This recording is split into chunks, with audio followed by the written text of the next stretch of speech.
hari ini kita berada di webinar dan pelatihan penulisan karya tulis ilmiah ya, di mana temanya yaitu improve your skill in writing creative and innovative scientific paper.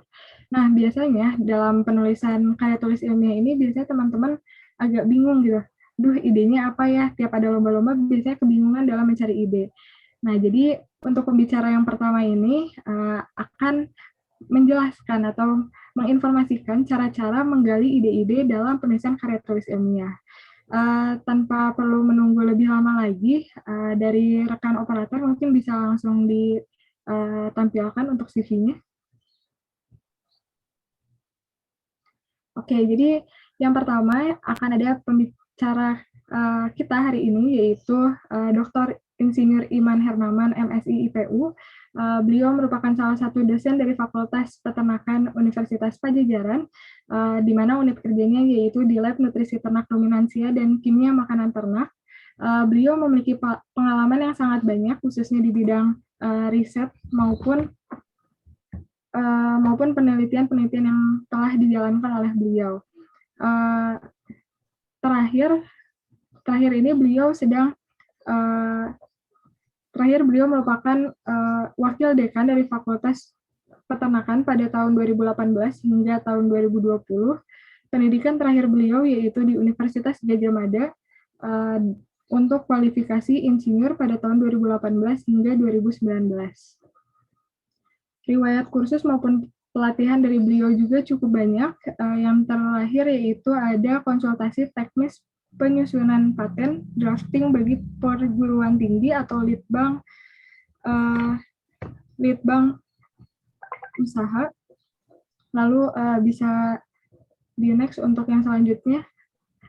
Bisa teman-teman lihat juga di sini ada banyak sekali riwayat dari publikasi beliau. Yap, mungkin cukup sekian untuk pengenalan dari pembicara yang pertama. Tanpa menunggu lebih lama lagi, bisa kita mulai aja untuk pembicara yang pertama. Kepada Dr. Insinyur Iman Hernaman, MSI IPU, saya persilahkan. Ya, terima kasih Latifah ya atas kesempatan yang diberikan kepada saya.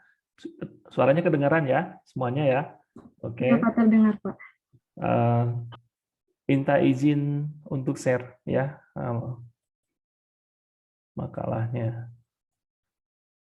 Nah, sebelumnya saya juga terima kasih kepada BEM, dalam hal ini adalah Ketua Presiden BEM yang menyelenggarakan kegiatan seminar terkait dengan karya tulis ilmiah beserta jajarannya. Juga tadi ada pembawa acara yang cukup baik, teman-teman sekalian dari Fakultas Peternakan. Juga pembicara yang lain, ini teman saya juga semuanya, Ibu Asri PSD, kemudian Bu Fira PSD, beliau juga adalah penggiat kemahasiswaan. Saya tahu persis ya, karena kita berjuang bersama-sama dulu mengembangkan kemahasiswaan, khususnya bidang penalaran. Jadi saya juga di pusat selama 10 tahun, tapi terhenti karena memegang jabatan, sehingga kegiatan kemahasiswaan itu praktis tidak tersentuh, hanya lebih ke arah tataran kebijakan saja. Oke, saya diminta oleh panitia untuk menyampaikan tema terkait dengan mencari ide dalam membuat karya tulis ilmiah. Cuman mohon maaf, mungkin di pendahuluannya ada beberapa yang ingin saya sampaikan. Ini dalam rangka penguatan yang berkaitan dengan Anda sendiri sebagai mahasiswa maupun berkaitan juga dengan karya tulis, supaya ada agak nyambung ya dengan pencarian ide ini. Oke, kita mulai saja terkait dengan materi ini. Saya akan coba dilebarkan ya. Oke, ya, temanya adalah mencari ide dalam membuat karya tulis ilmiah. Ini saya sendiri, tadi sudah sampaikan oleh teman kita ya, Latifah. Nah, sebelum kita apa sih karya tulis ilmiah, untuk apa sih sebenarnya? Nah, nanti kaitan dengan ide. Nah, kalau kita bicara tentang kegiatan ini dan keseluruhan kegiatan kemahasiswaan, pada hakikatnya adalah untuk mencari kompetensi seorang sarjana itu. Kalau kita bicara kompetensi sarjana itu ada dua. Yang pertama adalah hard skill, yaitu penguasaan ilmu pengetahuan dan teknologi. Ini sesuatu yang biasa kita terima. Anda bidang peternakan nanti akan mendapatkan ilmu pengetahuan dan teknologi peternakan. Orang kedokteran juga sama, orang pertanian juga sama, ya akan mendapatkan ilmu pengetahuan dan teknologi. Beda. Mahasiswa sarjana peternakan dengan sarjana pertanian pasti beda hard skill-nya, yaitu kemampuan ilmu pengetahuan dan teknologinya. Nah, selain hard skill, tentunya kalau kita ingin menjadi seorang yang sarjana yang kompeten, maka kita harus menguasai yang disebut dengan soft skill. Yang pertama adalah bagaimana berpikir analitis. Jadi sistematika itu jelas. Dalam satu mencari kesimpulan itu ada tahapan-tahapan analitisnya dan sebagainya.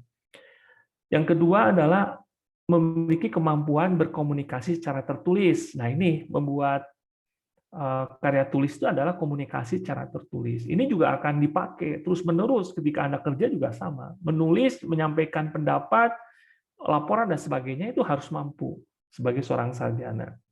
Kemudian bekerja dalam tim. Nah, nanti kan di dalam proses Anda menulis, kalau sendirian nggak ada masalah. Tetapi kalau misalnya tim, juga harus tahu bagaimana posisi koordinator, kamu bagian apa, dan sebagainya. Kemudian berpikir logika berdasarkan akal, ya, sesuatu yang sifatnya bisa dipertanggungjawabkan secara akal. Kecuali hal agama itu nggak boleh diperdebatkan ya tentang agama. Tapi hal yang di luar itu harus berpikir secara logika. Kemudian berkomunikasi secara lisan, kemampuan menyampaikan pendapat, itu kan pada saat Anda menulis tentunya ada perdebatan sebelumnya, ada diskusi, itu harus dimiliki oleh seorang sarjana kompeten. Dan bekerja mandiri ketika Anda tidak dalam kondisi bersama dengan yang lain, ketika Anda kesendirian, bagaimana Anda bekerja mandiri. Nah, itu adalah bagian dari kompetensi sarjana atau kita sebut sebagai soft skill. Mengapa ini menjadi penting gitu ya? Karena hasil penelitian Mitsubishi Research Institute bahwa faktor yang memberi kontribusi keberhasilan dalam dunia kerja itu bukan finansial, bukan uang, hanya 10%. Keahlian bidangnya hanya 20%. Kalau Anda sarjana peternakan di bidang peternakan itu hanya 20%. Saat keilmuan itu terus berkembang gitu. Mungkin yang Anda pegang hari ini berbeda yang akan datang. Jadi hanya sedikit ya, cuma 20% keilmuan atau keahlian bidangnya. Yang paling penting ada di antaranya adalah networking, jejaring lah ya. Jadi bagaimana Anda berhubungan dengan yang lainnya supaya nanti ke depannya saling membantu satu dengan yang lain. Karena kekuatan networking itu menjadi penting ya. Jadi kadang-kadang kalau saya merekomendasikan orang yang kenal, kenapa kenal? Karena dia tahu perilakunya. Tiba-tiba misalnya ada orang lain yang tidak tahu gimana ya, karena dia tidak jejaring dengan kita, nggak tahu siapa. Saya akan memilih orang yang betul-betul tahu gitu karakternya dan sebagainya. Itu akibat dari jejaring network, mencari informasi, berkomunikasi, networking ya, mencari. Nah, kalau saya ceritakan banyak pengalaman-pengalaman bagaimana seseorang itu bisa jadi menteri karena networking dan sebagainya. Ya, oke, stop aja di situ. Tapi yang paling penting menurut Mitsubishi Research Institute adalah soft skill. Itu 40%. Yang mana soft skill yang tadi? Ya, kemampuan komunikasi secara tertulis, kemampuan lisan, kemampuan bekerja sama secara tim. Yang tadi itu soft skill. Itu yang harus dimiliki oleh seorang sarjana. Ya, jadi kompetensi sarjana itu selain hard skill juga harus memiliki kemampuan soft skill. Itu ya. Jadi ini yang paling penting. Mengapa ini menjadi penting dan sekarang jadi jargonnya universitas ya. Nah, sekarang mulai diperkenalkan namanya surat keterangan pendamping ijazah atau namanya SKPI. Yaitu kalau itu adalah semacam portofolio kita ya, selain kita punya transkrip akademik, ada juga transkrip kegiatan kemahasiswaan yang disebut dengan SKPI. Adalah dokumen resmi yang dikeluarkan oleh institusi perguruan tinggi, surat yang juga disebut dengan diploma suplemen, ini berisi pencapaian akademik dan capaian pembelajaran serta kualifikasi lulusan pendidikan tinggi.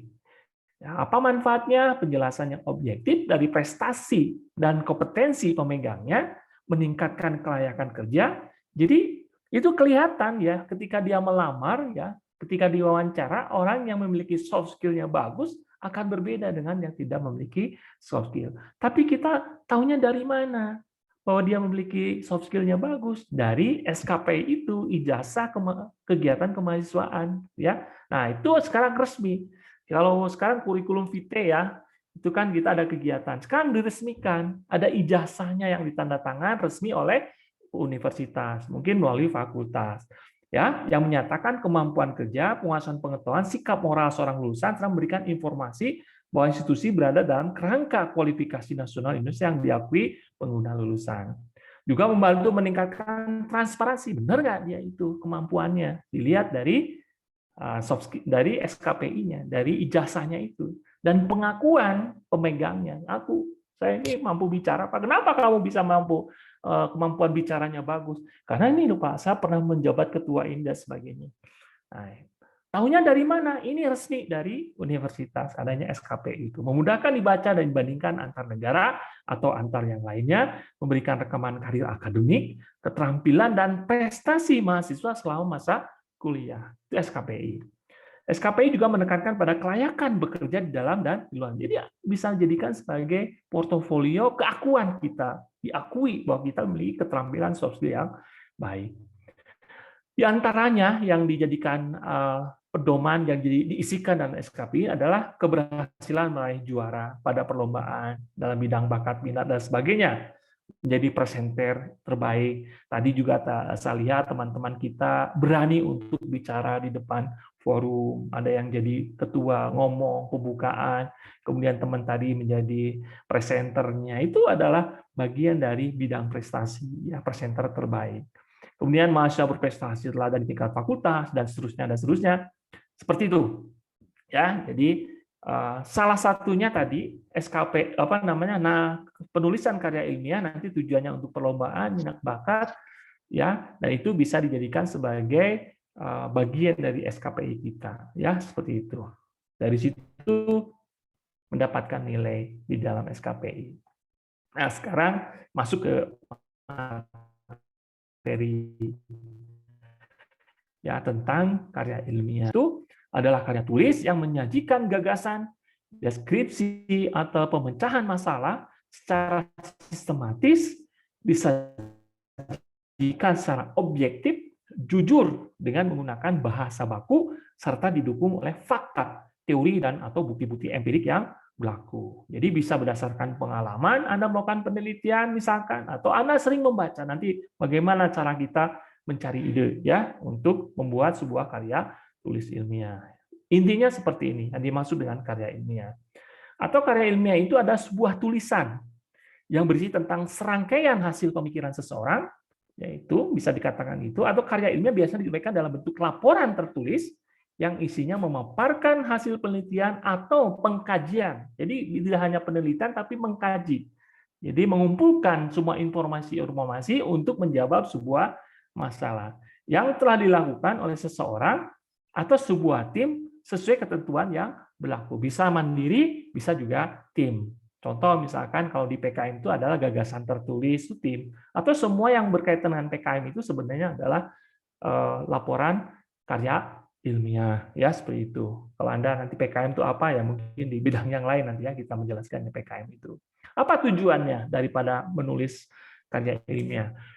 Untuk menyampaikan gagasan atau memenuhi tugas dalam studi, ya, misalkan ditugaskan, bolehlah, untuk mendiskusikan sebuah gagasan, bentuk tertulisnya adalah naskah karya ilmiah, atau dalam suatu pertemuan, juga ada makalah yang harus disampaikan, itu ada karya ilmiah, tentunya sesuai dengan yang menjadi kriteria yang disebut dengan karya ilmiah. Tadi kan sudah disebutkan, gitu ya.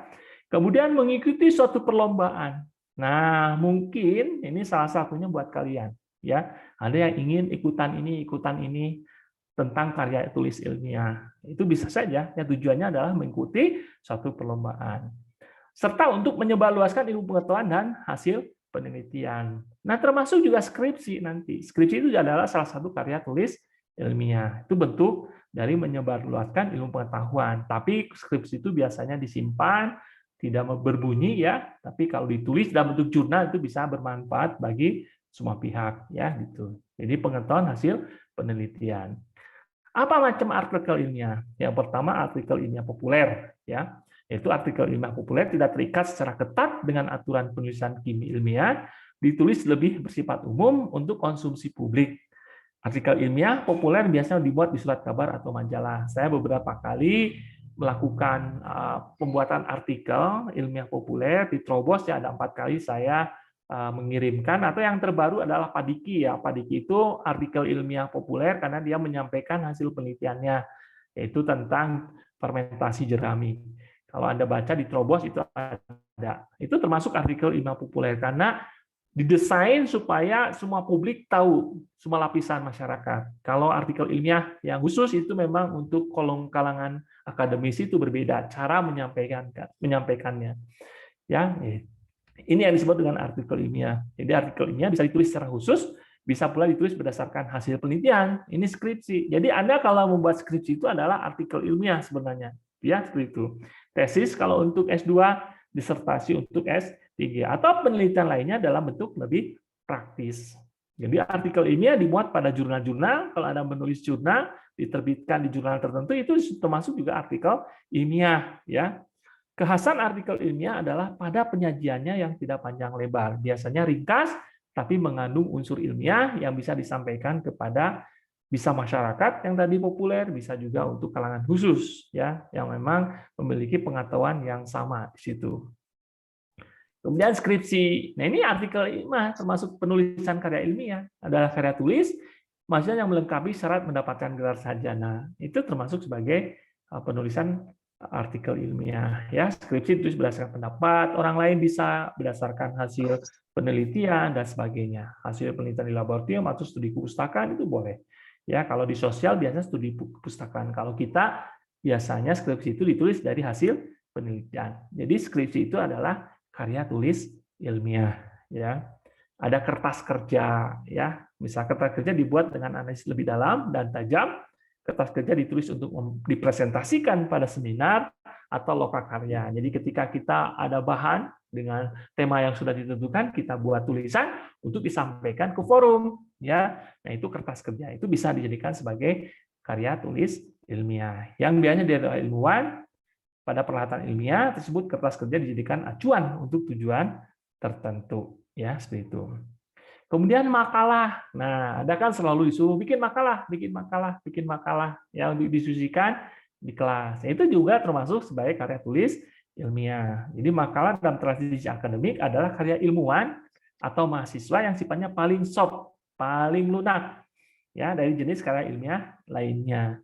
Sekalipun bobot akademiknya atau bahasanya keilmuannya datanya nggak terlalu tinggi, tapi ada juga yang bagus-bagus ya. Jadi kita juga mengapresiasi teman-teman kalian yang memiliki gagasan-gagasan untuk buat karya tulis ilmiah yang betul-betul bisa menjadikan pencerahan bagi semua pihak. Ada yang lebih tinggi ya, meskipun itu levelnya mahasiswa, ada juga mereka melakukan penulisan yang penilaian menurut saya itu lebih tinggi dibandingkan dengan yang lainnya. Bisa dengan dosen ya, saking bagusnya dia menulis makalah. Itu termasuk juga sebagai karya tulis ilmiah. Nah, ini contoh-contoh tadi contohnya, kemudian kalau diaplikasikan keseharian kita yang banyak kegiatan-kegiatan yang sering dilakukan oleh mahasiswa dalam kompetisi-kompetisi, yaitu laporan PKM ya, laporan PKM.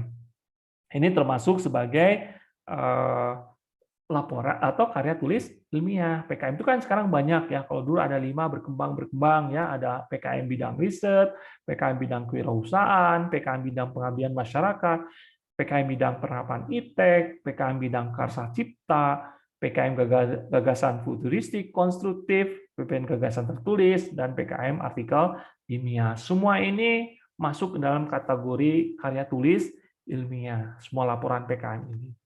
Jadi kalau Anda katakanlah, jadi bagaimana sistematikanya tergantung dari kondisi saat itu ditugaskan, atau Anda ingin lomba X, ya kita menyesuaikan dengan apa yang diminta oleh yang memberikan pekerjaan itu. Kalau misalnya Anda bikin makalah di kelas, kata dosennya, sistematikanya seperti ini ya ikuti gitu ya. PKM juga sama, beda-beda kan semuanya juga sistematika penulisannya. Jadi bagaimana sistematika penulisan tergantung dari aturan yang berlaku pada saat Anda membuat naskah dari artikel ilmiah itu. Itu ya. Jadi kalau tidak ada yang baku ya tergantung dari permintaan dari yang meminta untuk membuatkan artikel ilmiah. Ya seperti itu. Masing-masing memiliki khas. Ya. Jadi apa manfaat menulis karya ilmiah? Nah ini yang harus menjadi konsen buat teman-teman mahasiswa sekalian.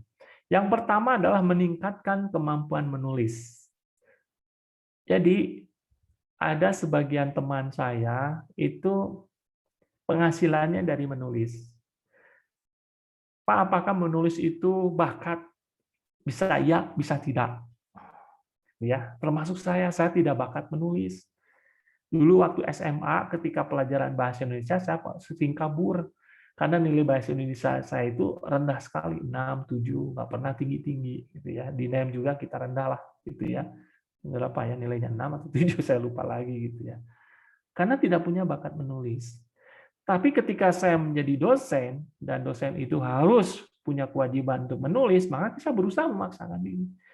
Ternyata setelah mungkin 1-2 tahun ketika kita belajar menulis, kemampuan kita nol, ya nggak bisa sama sekali. Apalagi waktu SMA saya sendiri tidak bisa ya untuk menulis sebuah tulisan, ya seperti itu.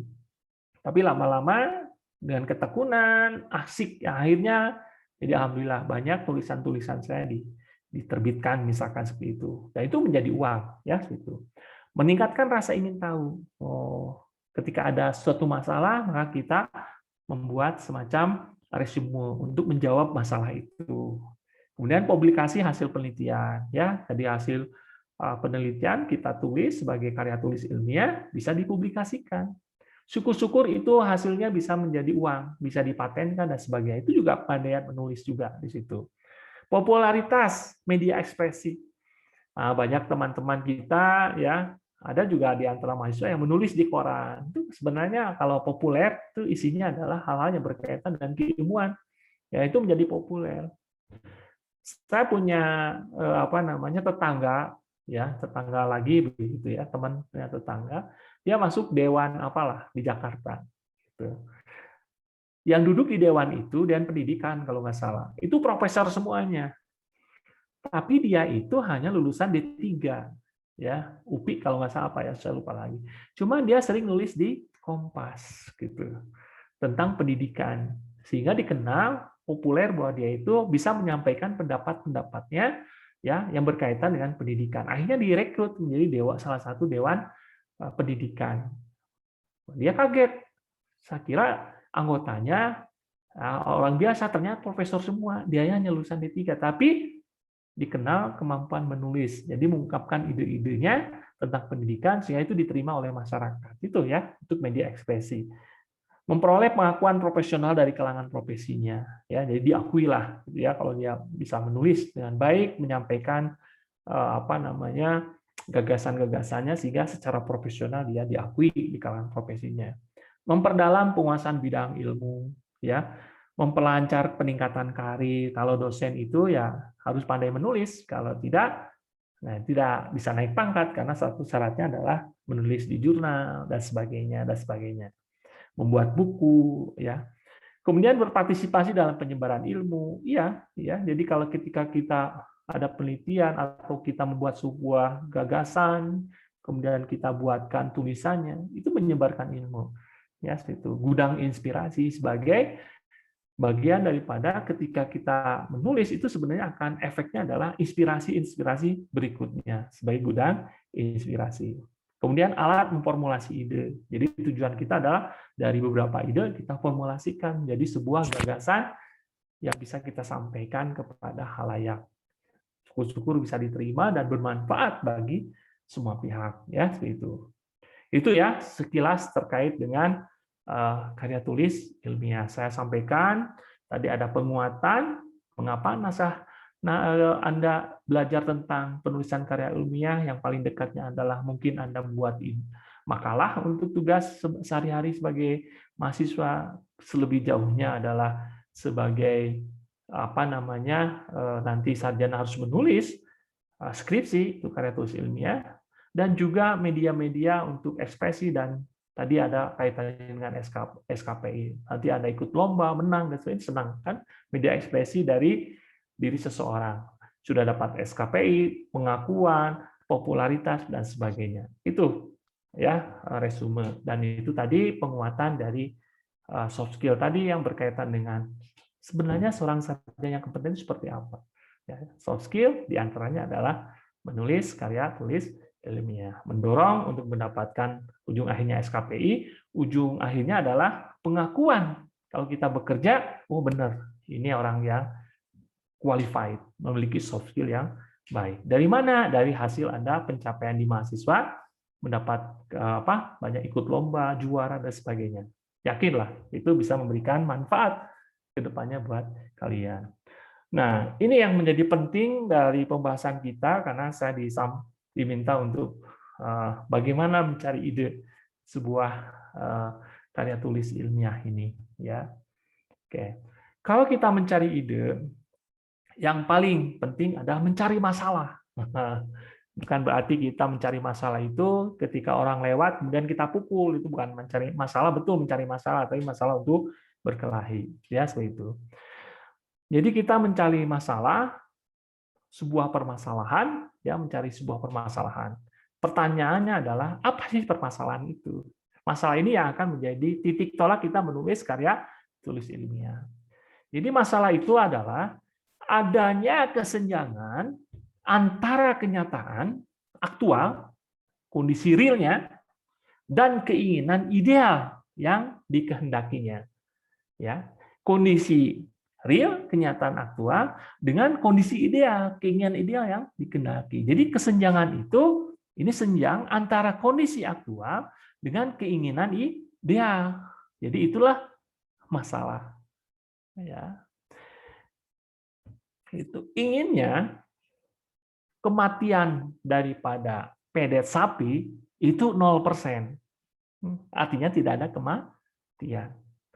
Kenyataan di lapangan, menurut data, kematian pedet sapi itu mencapai di atas 20%. Nah, idealnya tidak ada kematian. Itu ya. Idealnya tidak ada kematian. Harapan di peternak itu tidak ada kematian. Atau misalkan idealnya tidak terjadi mastitis untuk sapi perah.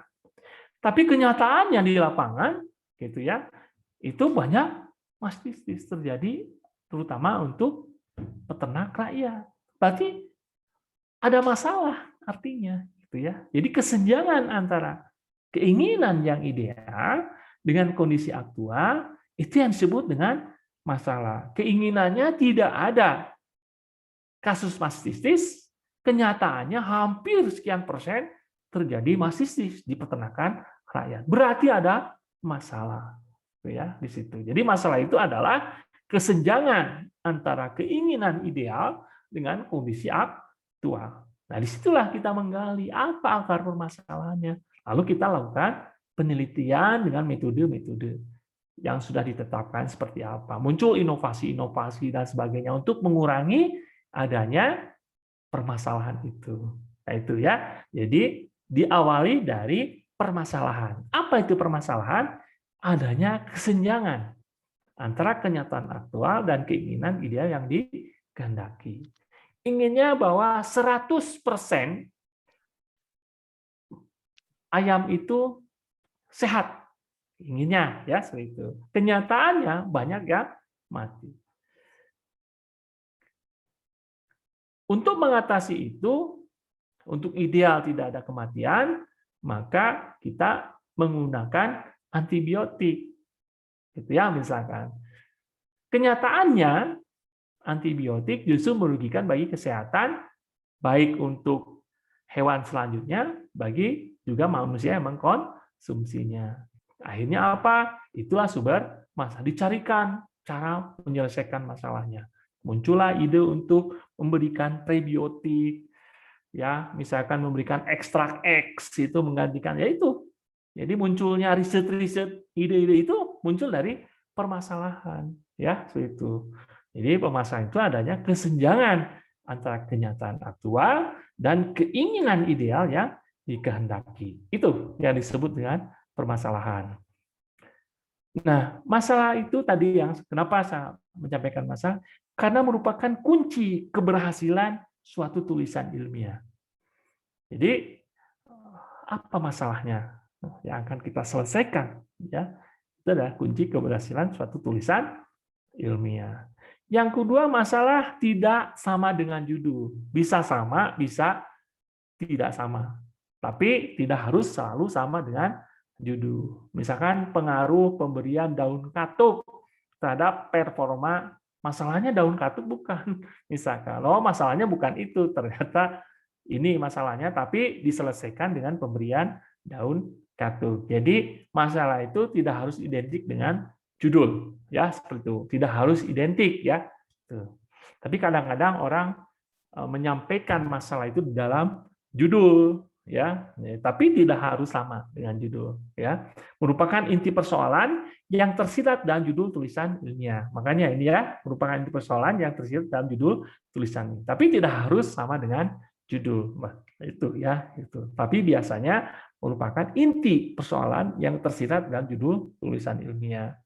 Kemudian berupa pertanyaan atau pernyataan yang diajukan untuk dicari jawabannya, ya. Biasanya muncul setelah latar belakang itu perumusan masalah berupa pertanyaan, bisa juga berupa pernyataan, ya, itu masalah itu.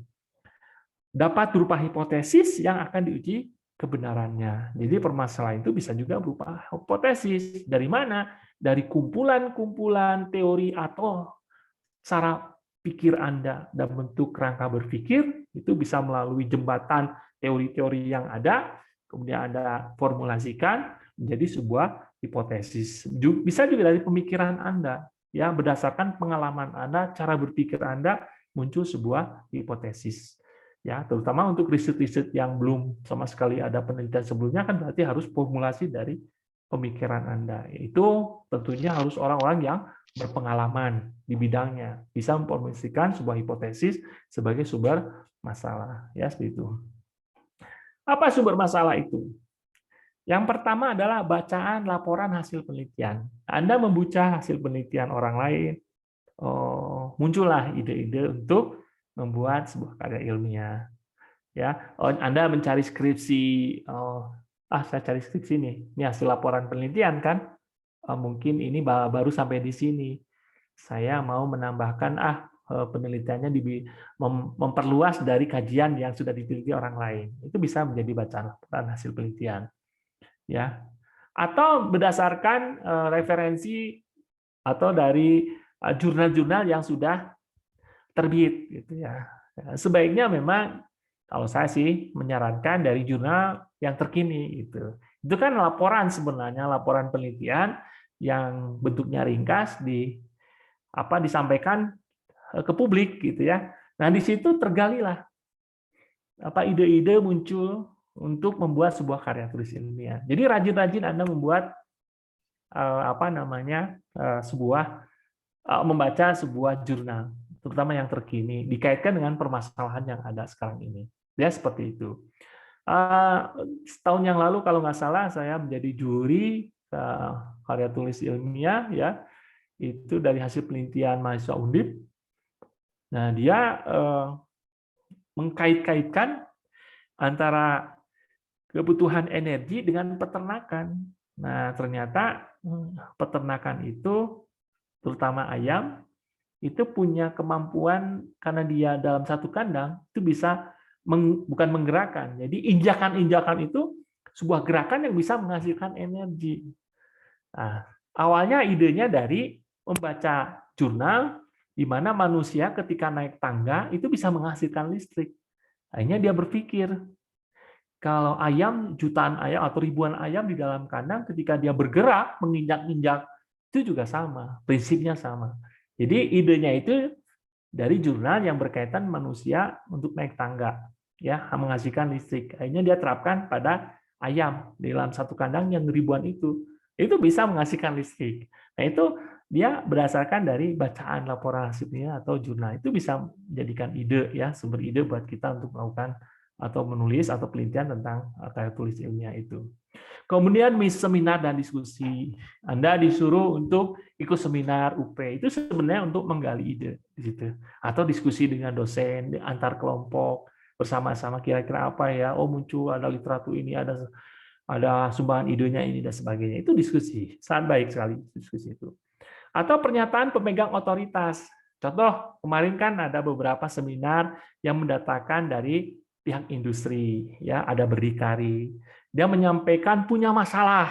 Nah, ini ya katakanlah misalkan karkas saya itu baru 40%, Pak.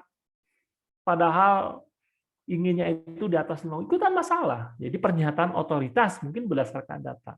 Ya, tolong diselesaikan masalah kami. Nah, muncul ide penelitian bagaimana meningkatkan kartas. Perlemakan saya masih banyak, Pak.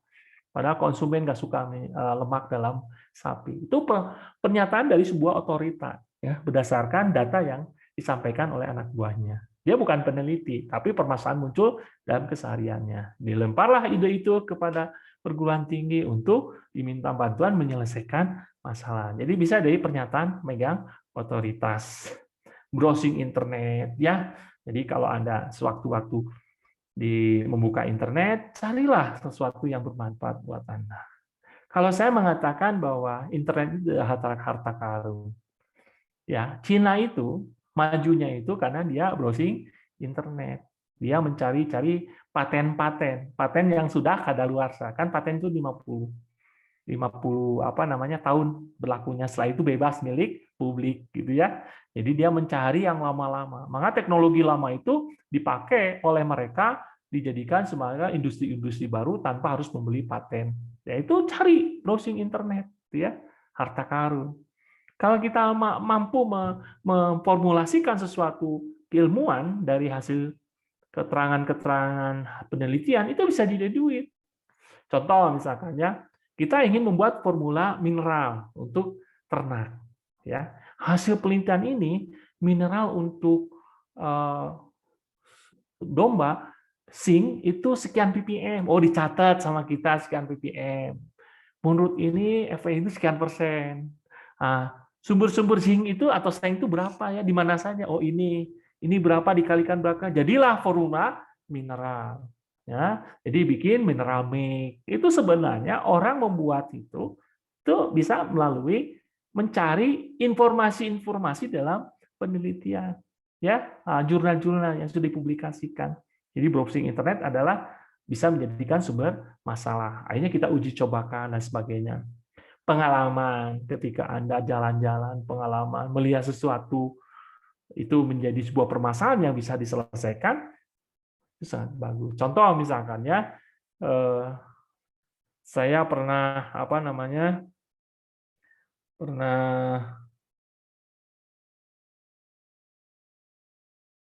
oke, jadi saya agak panjang sedikit ya. Ini ada tambahan waktu 10 menit. Saya pernah ketika di kelas gitu ya. Saya di kelas itu ketemu teman-teman mahasiswa waktu saya kuliah gitu ya. Kebetulan sudah ada pengumuman. Ini penerimaan proposal PKM gitu kan. Nah, saya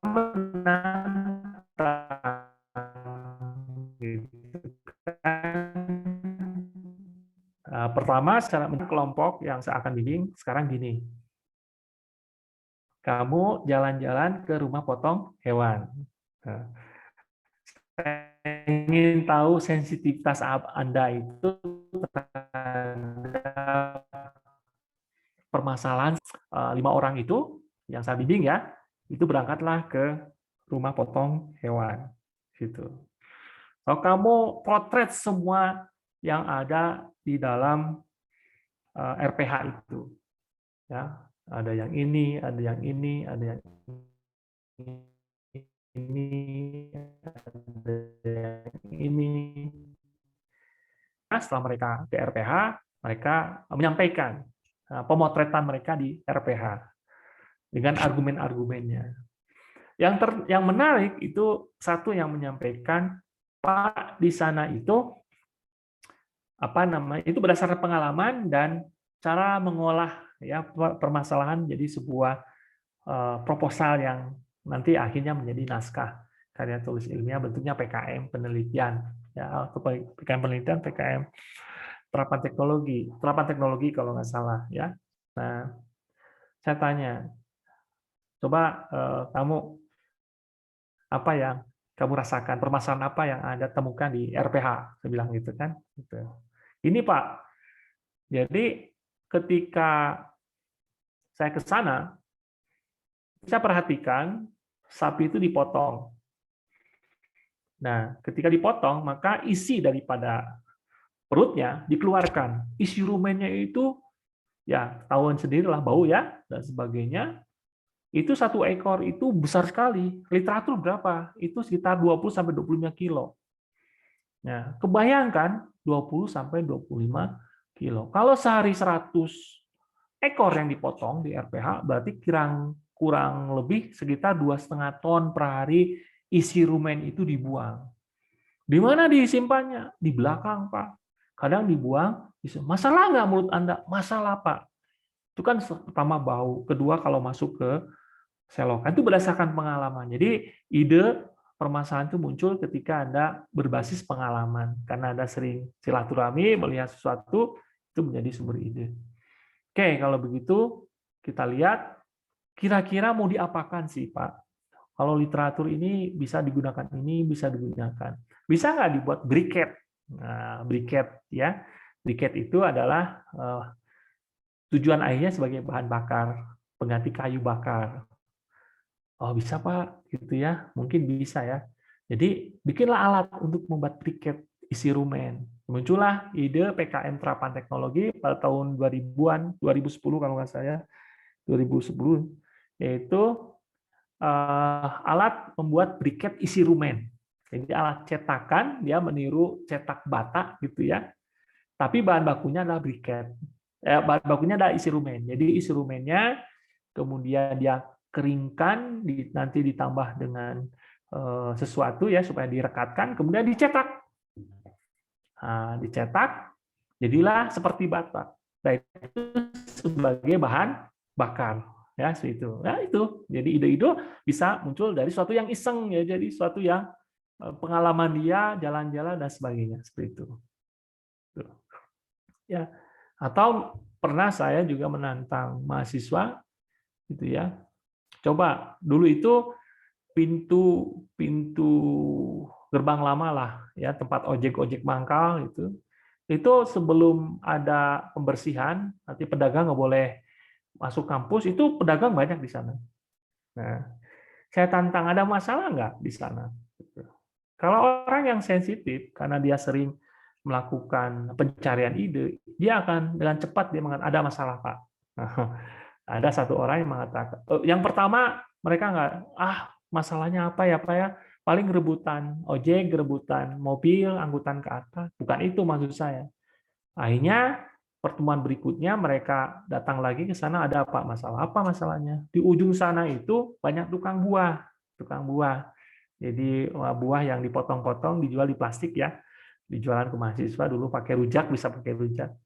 Itu ada beberapa yang dibuang berserakan. Salah satunya adalah kulit melon. Nah, kulit melon dibuang jadi sampah gitu kan. Oke, pertemuan berikutnya kamu cari internet, apa sih sebenarnya struktur dari kulit itu? Saya bilang kan gitu. Oh, akhirnya ketemu Pak, kulit itu mengandung serat. Nah, salah satunya ya serat. Pertemuan berikutnya cari fungsi serat apa, bilang gitu kan. Nah, akhirnya mereka menemukan fungsi serat itu bisa mengikat lemak, Pak. Nah, lemak itu bagaimana sih? Oh, nanti kaitannya dengan kolesterol, jantung, koroner dan sebagainya. Oke, kalau begitu bikinlah karya tulis atau misalkan bikin proposal tentang pemanfaatan kulit buat melon untuk menurunkan kolesterol pada tikus. Akhirnya dibuat proposal, diterima ya. Dari hal yang sederhana ada masalah pun diangkat menjadi sebuah karya tulis ilmiah dan memang terbukti ya dengan rutan seperti itu. Jadi bisa melalui pengalaman seperti itu. Pengamatan tadi ya, bisa pengalaman campur pengamatan ya, seperti itu. pengamatan, pengalaman, begitu ya. Tadi dengan pengalaman dan pengamatan itu bisa mendapatkan ide untuk menulis sebuah karya tulis ilmiah. Kita ujikan dulu di penelitian dan jadikan menjadi laporan karya tulis ilmiah. Ya. Nah, bagaimana mempertimbangkan menetapkan masalah itu? Bermanfaat nggak? Nah, tentunya kalau juri yang menilai, kalau kita memang ingin perlombaan, tentunya harus yang bermanfaat, yang bisa menyelesaikan permasalahan bangsa, ya seperti itu. Ya, contoh yang briket itu kan permasalahan tentang energi, ada limbah, itu energi itu permasalahan nasional, ya. Kemudian kolesterol itu permasalahan nasional karena kematian tingkat tinggi salah satunya itu adalah akibat jantung koroner, ya lemak dan sebagainya. Dia seperti itu. Bermanfaat tidak?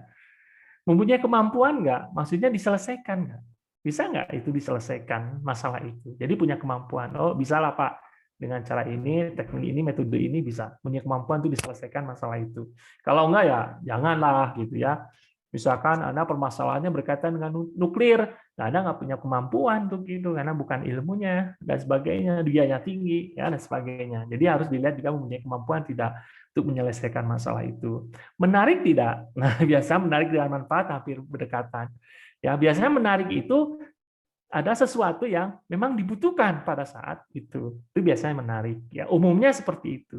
Orang akan menghargai suatu karya tulis ilmiah jika menyelesaikan masalah dan menarik banyak orang yang berkaitan dengan manfaat biasanya. Ya, seperti itu. Spesifik tidak?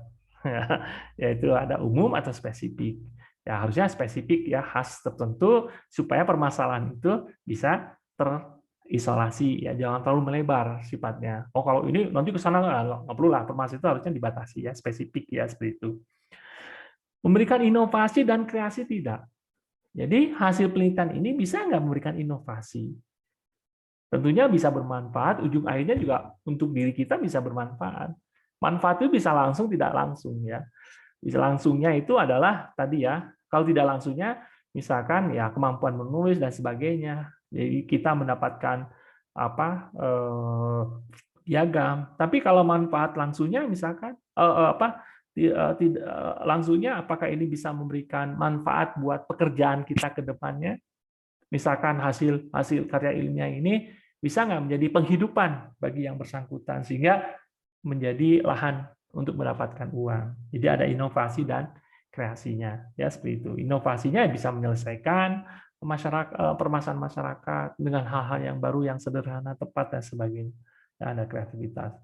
Data bisa diperoleh tidak? Ya seperti itu. Kalau misalkan sesuatu yang tidak bisa sulit untuk diterjemahkan nanti dalam bentuk karya tulis kan tentunya ada bahasan-bahasan dalam kerangka ilmiah dan sebagainya. Ya, tentunya perlu ada data yang bisa diperoleh. Ya, seperti itu. Jadi ada manfaat, punya kemampuan, menarik, spesifik, memberikan inovasi dan kreasi, dan data bisa diperoleh. Nah, itu ya sedikit terkait mencari ide dan permasalahan. Kemudian ini salah satu sertifikat ya bimbingan saya, Sahrijal Nasution dan kawan-kawan. Sekarang Sahrijal ini mungkin sudah lulus S2 ya, karena dia dari penulisan karya tulis ilmiah itu dia bisa berangkat ke Jepang, kemudian dia juara, teman-temannya juara di tingkat nasional untuk MTQ bidang keilmiahan, karena dia membawa hasil penelitiannya yang disampaikan yaitu Turtien, yaitu sarung anti ayam tiren. Jadi idenya adalah ada permasalahan banyak penipuan-penipuan yang mengaku bahwa itu ayam segar padahal ayam tiren. Setelah kan kita sulit untuk mendeteksi ayam tiren.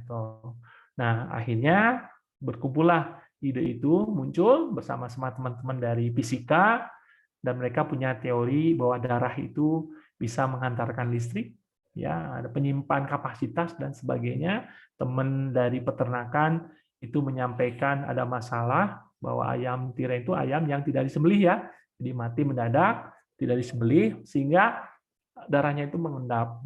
Nah, menurut orang fisika itu bisa menyimpan kapasitas listrik gitu ya darah itu. Ya dibuatlah sensor kalau ayam tiren itu dengan darah yang mengendap berarti dia menyimpan daya listrik yang lebih kuat dibandingkan yang disembeli karena darahnya kan keluar. Nah, di situ ada sensor, kemudian pakai pakai apa namanya lampu. Jadi kalau sensornya itu ditekan, maka lampunya menyala, itu artinya ayam tiren. Nah, mengapa menang di MTQ? Karena mengusung untuk menerapkan halalan thayyibah. Dia juara 3 se-Indonesia untuk MTQ bidang ilmiah. MTQ kan macam-macam ya, ada hafalan Quran, kemudian cerdas cermat Al-Quran. Nah, dia itu menang juara ketiganya itu di bidang karya tulis ilmiah. Alhamdulillah ya. Nah, dari situ Syahrizal Nasution ini melamar untuk S2 PMSDU dan alhamdulillah dia terima, mendapat beasiswa di IPB kalau nggak salah. Mudah-mudahan sekarang selesai. Kalau nggak salah dia bidik misi ya. Mudah-mudahan dia selesai dan sudah bekerja. Saya belum sudah lost kontak lah dengan yang bersangkutan. Nah, dari situ, dari penelitian itu dia bisa ke Jepang, jurnalnya ada ya, kemudian dia dapat uang dan sebagainya lah ya. Dan termasuk juga dia juara 1 di Unhas ya, LKTI Binisi tahun 2016. Saya kira itu ya yang bisa saya sampaikan. Nanti kalau saya lihat di chatnya bahwa untuk tanya jawab akan dibuka setelah pembicara berikutnya berakhir ya. Jadi nanti ditampung saja dulu, nanti kita saling share tanya jawab pengalaman saya terhadap kalian. Saya kira itu. Terima kasih kepada moderator. Mudah-mudahan ini bisa dipahami oleh teman-teman semuanya. Bila ada salah kata, saya mohon maaf. Billahi taufik wa hidayah. Assalamualaikum warahmatullahi wabarakatuh. Waalaikumsalam warahmatullahi wabarakatuh. Terima kasih banyak kepada Bapak Iman Hermawan yang telah menyampaikan kiat-kiat nih dalam menggali ide-ide kreatif khususnya dalam penulisan karya tulis ilmiah. Nah, mungkin tadi teman-teman udah sedikit tergambar ya mengenai bagaimana sih cara mencari ide khususnya dalam penulisan karya tulis ilmiah maupun karya tulis lainnya. Nah, untuk yang selanjutnya ini akan ada penyampaian mengenai tips and trick dalam menentukan judul KTI yang menarik sehingga KTI kita yang akan dibuat ini eye-catching, bisa lebih menarik bagi pembacanya. Nah, untuk pembicara selanjutnya mungkin bisa langsung ditampilkan saja CV-nya.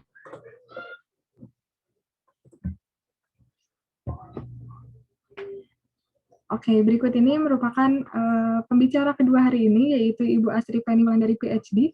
Beliau merupakan dosen dan peneliti dari Departemen Biologi Fakultas Matematika dan Ilmu Pengetahuan Alam Universitas Pajajaran. Riwayat pendidikan beliau yang terakhir yaitu untuk mengenyam doktor di The University of Tokyo untuk bidang bioteknologi pada tahun 1999 hingga 2003. Pengalaman penelitian beliau juga cukup banyak. Yang terakhir yaitu bekerjasama dengan Kemenristek pada tahun 2020 mengenai teknologi budidaya rami dan penyiapan bibit rami untuk standarisasi sistem budidaya rami di Indonesia. Pengalaman mengabdi beliau juga cukup banyak. Pada tahun ini beliau pengabdian untuk kewirausahaan berbasis serat alam, dan berikut ini merupakan publikasi artikel ilmiah 5 tahun terakhir yang telah beliau publikasikan. Cukup banyak pengalaman dari Ibu Asri ini, dan tentunya pasti akan sangat menginspirasi khususnya pada topik yang akan disampaikan selanjutnya, yaitu mengenai tips and trick dalam menentukan judul KTI yang menarik. Tanpa perlu lebih lama lagi, Ibu Astri, apakah sudah hadir? Ya, selamat siang. Selamat siang, Ibu. Ya. Silakan Ibu untuk menyampaikan pemateriannya. Baik, terima kasih teman moderator, teman-teman di mahasiswa dari Fakultas Peternakan. Terima kasih sudah mengundang saya. Kehormatan bagi saya untuk bisa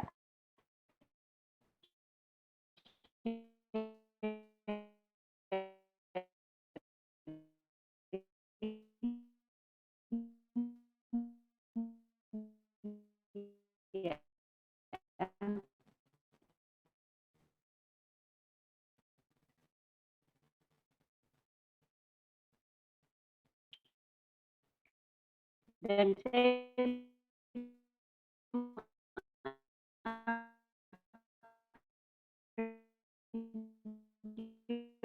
dalam artian ada sangat dari Anda untuk apa?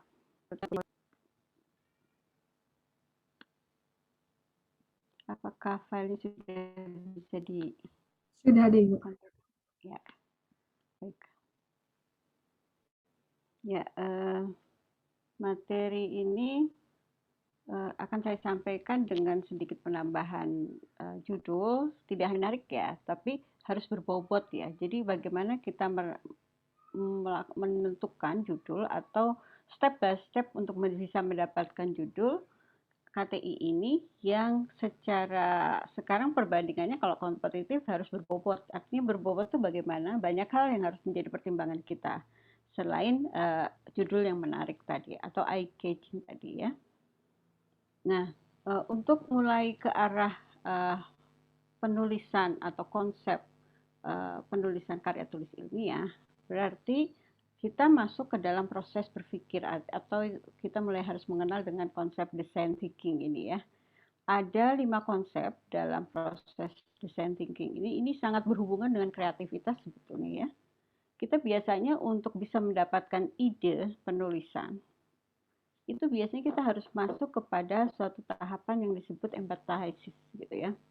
Suatu tahapan di mana kita berempati kepada suatu permasalahan atau kepada suatu komunitas atau kepada lingkungan atau kepada seseorang, sehingga kita merasa perlu untuk memberikan solusi.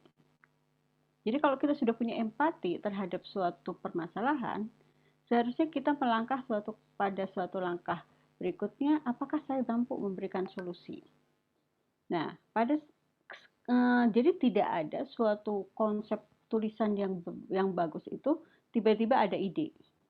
Tidak ada. Ini harus melalui langkah tadi yang disebut oleh Pak Iman adalah masalah ada masalah atau tidak. Jadi suatu judul itu akan menarik kalau kita melihat berangkatnya dari suatu permasalahan dan kita punya empati untuk menyelesaikan permasalahan itu.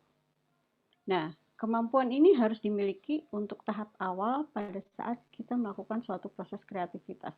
Apakah kreativitas itu banyak macam dan salah satunya adalah kreativitas dalam menulis ya. Jadi untuk melakukan suatu tahap kreativitas sampai ke minimal tahap ideasi adalah perlu ada skill empati. Yang kedua, setelah kita ada mempunyai sifat empati, itu tidak cukup hanya hanya dalam suatu bentuk pemikiran, oh ya ada masalah di sana begitu. Oh saya kasihan dengan mereka yang mempunyai permasalahan. Tidak hanya cukup seperti itu. Tapi kita harus mempunyai kemampuan untuk mendefine atau merumuskan permasalahan itu secara detail. Nah, tahapan ini yang harus kita rumuskan dalam suatu rumusan masalah dan diproyeksikan dalam bentuk judul. Judul itu menggambarkan dalam rumusan masalah yang akan kita solusikan. Jadi, bagaimana rumusan masalah yang ada itu harus kita tampilkan dalam suatu konsep judul. Tadi kata istilah berbobot dan menarik itu menjadi suatu nilai kompetitif kalau Anda memang mengarah kepada suatu konsep level persaingan. Persaingan itu bisa saja persaingan yang memang sengaja dilombakan atau persaingan yang menunjukkan adanya suatu kebaruan. Kebaruan itu biasanya kalau Anda ingin memasukkan tadi jenis karya tulis yang akan dipublish, biasanya ada reviewer yang melihat apakah penelitian itu memang ada hal kebaruannya. Jadi kompetitif di situ gitu. Kalau hanya sekedar biasa-biasa saja, ya berarti nilai kebaruannya rendah dan mungkin paper Anda atau tulisan Anda tidak layak untuk dipublish. Jadi hal-hal kemampuan di 2 tahap ini adalah tahap awal Anda untuk bisa menetapkan suatu ide-ide kreatif, ya. Jadi sebetulnya ini mungkin di BEM perlu pembekalan lebih banyak di tahapan ini sebetulnya. Atau Anda mungkin di perkuliahan awal ada mata kuliah yang mendekatkan Anda kepada masyarakat atau Anda juga ada program KKN yang mendekatkan kepada masyarakat. Itu sebetulnya proses bagaimana kita mendekatkan Anda pada konsep empathizing. Baik, jadi kita akan melihat suatu define dari suatu judul yang bagus, yang menarik itu yang seperti apa. Kita coba masuk empati, itu berarti tidak cukup hanya tahap empati, tapi harus mengetahui permasalahan dan harus ada strategi solusi yang ingin kita tawarkan. Jadi kalau empati ini kita pastinya ada target atau user centernya. Siapa yang menjadi usernya macam-macam. Kalau Anda orientasinya ingin menyelesaikan melihat permasalahan ada di lingkungan, sungai kotor atau misalkan peternak, Anda bidang peternakan ya, Anda melihat kualitas ternak dari suatu komunitas peternak ini kualitasnya tidak bagus, Anda melihat itu sebagai suatu permasalahan dan kira-kira dengan kemampuan Anda bisa tidak membantu menyelesaikan permasalahan dari komunitas peternak itu. Jadi harus jelas center targetnya ya. Kemudian kita juga harus bisa menggali, mendefine tadi apa yang dirasakan oleh calon atau apakah kalau yang dirasakan oleh peternak itu adalah ternyata misalkan bobot dari ternaknya itu tidak terlalu cepat permasalahannya, atau peternak itu punya permasalahan suplai bahan pakan ternak dalam musim panas dan sebagainya. Kalau Anda bisa melihat permasalahan dan Anda merasa mampu memiliki teknologi atau skill yang bisa membantu mereka, berarti kita sudah masuk ke tahap define masalahnya. Ya, kemungkinan permasalahan itu ada solusinya. Atau yang hal seperti itu tidak hanya manusia, misalkan lingkungan bermasalah, kira-kira masalahnya apa? Oh, ternyata timbunan bahan organiknya di sungai itu terlalu besar, betul. Itu harus melalui kajian-kajian dasar yang bisa mendefinisikan atau mengklarifikasi permasalahan detailnya itu seperti apa, gitu ya. Jadi mungkin kita bisa memberikan kalimat-kalimat empati itu seperti ini. Apa sih yang mereka lakukan? Jadi kalau peternak berarti tahapan proses kerja peternak itu bagaimana itu harus dikuasai betul. Kira-kira bagaimana prosesnya, kemudian apa yang menjadi masalah, gitu ya. Apa yang membuat mereka kesulitan, kesusahan, itu harus di-define ya. Dan apa yang bisa kita lakukan. Jadi ini tahap empathize yang harus kita coba tempatkan pada saat awal kita sebelum menemukan ide penulisan. Setelah itu kita deskripsikan permasalahannya menjadi rumusan masalah dan judul riset. Tadi Pak Iman mungkin sudah menjelaskan bagaimana merumuskan suatu masalah, dan pasti itu harus berkorelasi dengan judul riset ya. Kemudian sekarang kita masuk bagaimana kita meningkatkan bobot dari suatu jurnal adalah kemampuan kita melakukan proses literasi ya. Literasi ini penting pada saat kita ingin membatasi lingkup bahasan. Jadi jangan sampai kita membuat judul yang terlalu luas sehingga tidak jelas sebetulnya objek yang mau dibahas itu yang mana gitu. Atau sejauh mana bahasan itu akan kita selesaikan. Nah, biasanya semakin banyak kita membaca literatur, semakin kita bisa melingkupi kita kata-kata kunci apa saja yang harus kita batasi sehingga hanya bagian tertentu saja yang menjadi suatu target penyelesaian dalam suatu permasalahan yang akan kita tuliskan dalam judul. Ya, jadi harus jelas penentuan dasar tema topik. Jadi sebelum membuat judul, topiknya apa? Itu sebaiknya kita mengangkat isu atau yang hot issue yang ada saat ini.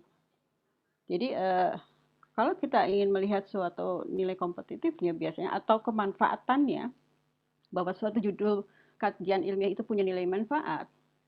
Kalau kita membahas suatu permasalahan yang masa lalu gitu dan tidak mungkin diaplikasikan di masa datang, berarti nilai kemanfaatannya rendah. Biasanya kita akan melihat hot issue itu kalau rencana strategi kita bisa memperbaiki suatu permasalahan dan bisa diaplikasikan di masa yang mendatang atau saat ini atau di masa mendatang.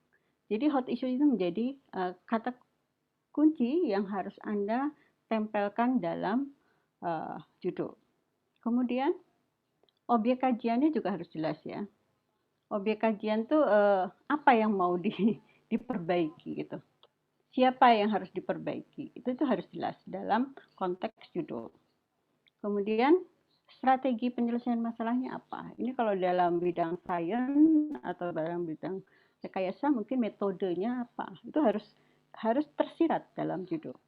Nah, tiga komponen ini kalau bisa dituliskan dalam suatu kata-kata kunci dalam judul, itu bisa menggambarkan seberapa tinggi level kualitas atau bobot suatu judul itu akan bisa diarahkan untuk menyelesaikan masalah. Baik, saya lanjut contoh lingkup isu ya. Jadi kalau Anda dalam suatu judul itu bisa memunculkan, misalkan ini PRN itu prioritas riset nasional 5 tahun ke depan. Dan Anda mengambil lingkup isunya di apa yang akan 5 tahun ke depan jadi hot isunya.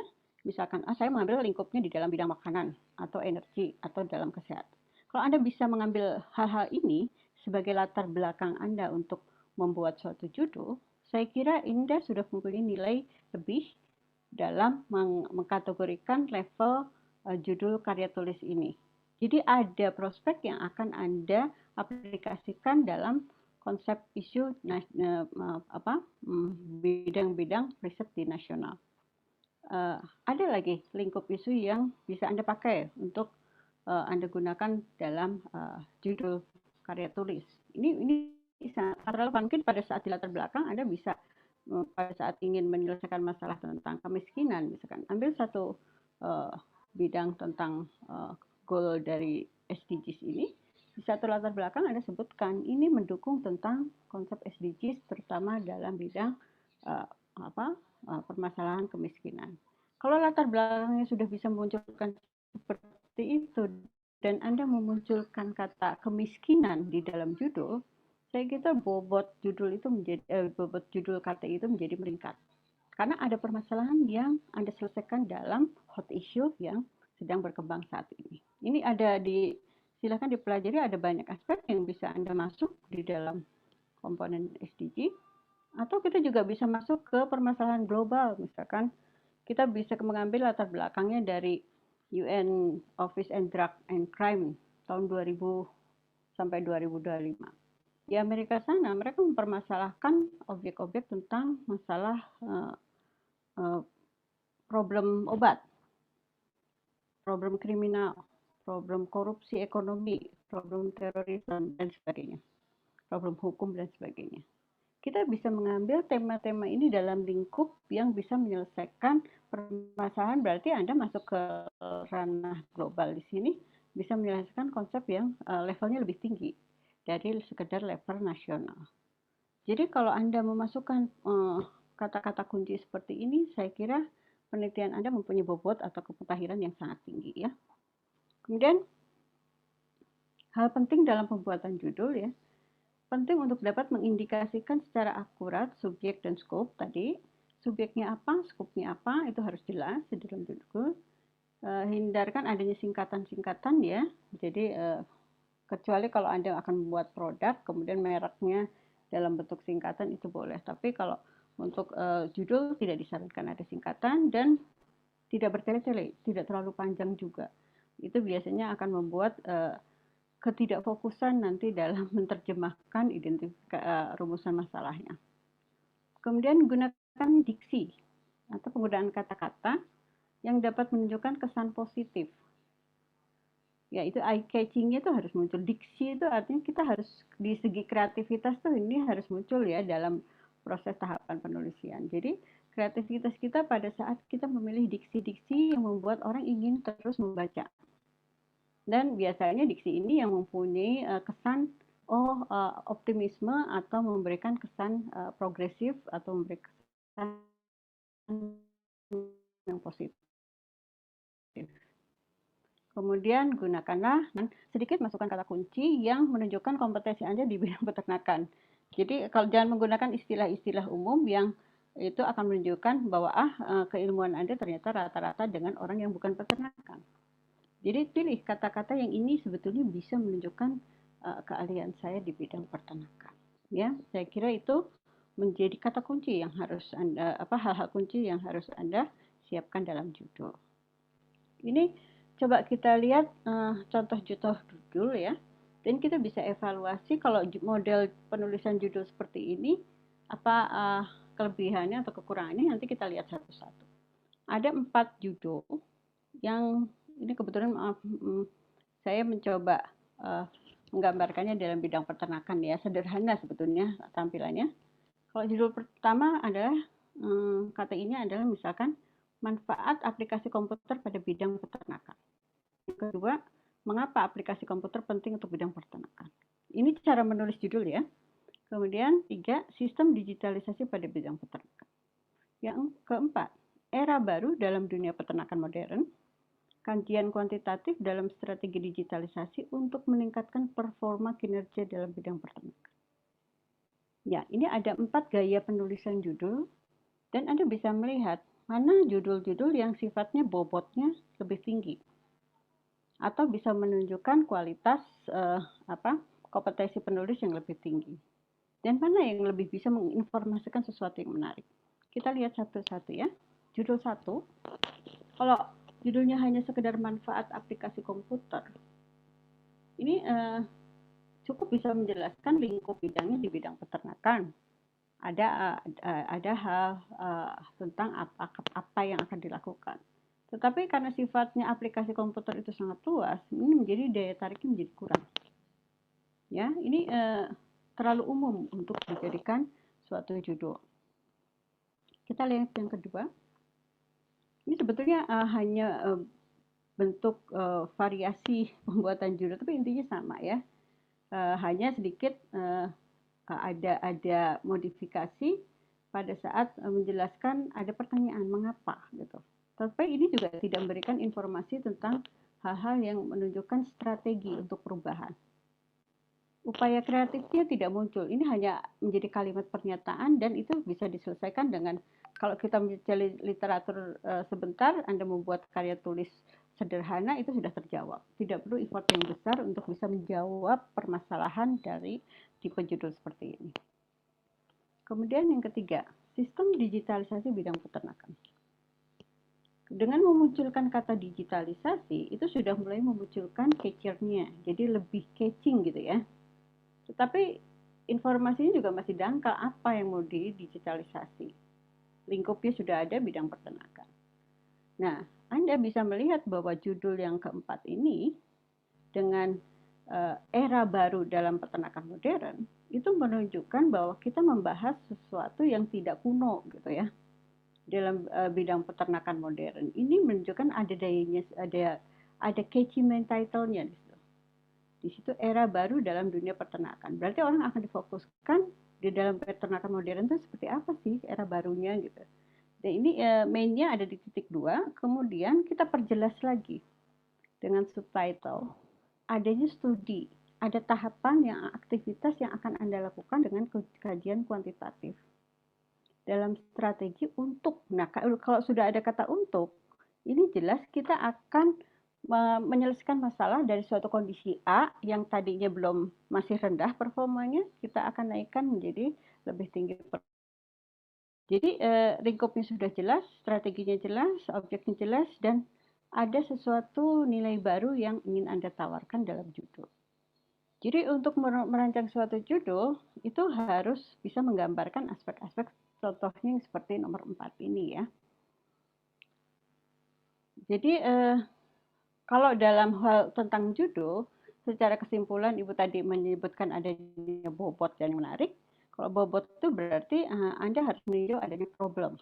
Berangkat dari problem, Anda akan banyak muncul kreativitas untuk menjawabnya.